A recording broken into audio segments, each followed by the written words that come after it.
Къде е Тодор Кирков? Къщичка за птиченца правил ли си някога в живота си ти? Питам те. Не. А къщичка за кученци? Да. Кога? Да. А знаеш как се строи стадион? Прибери си нещата.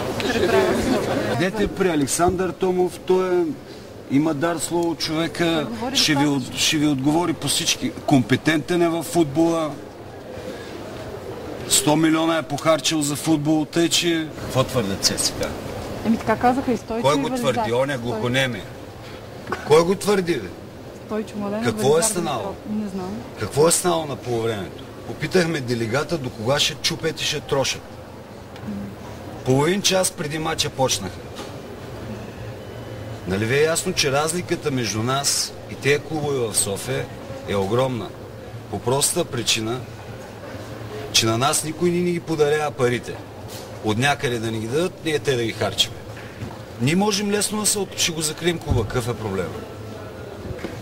Ловеч, дали ще има футбол или няма, това не е толкова важно.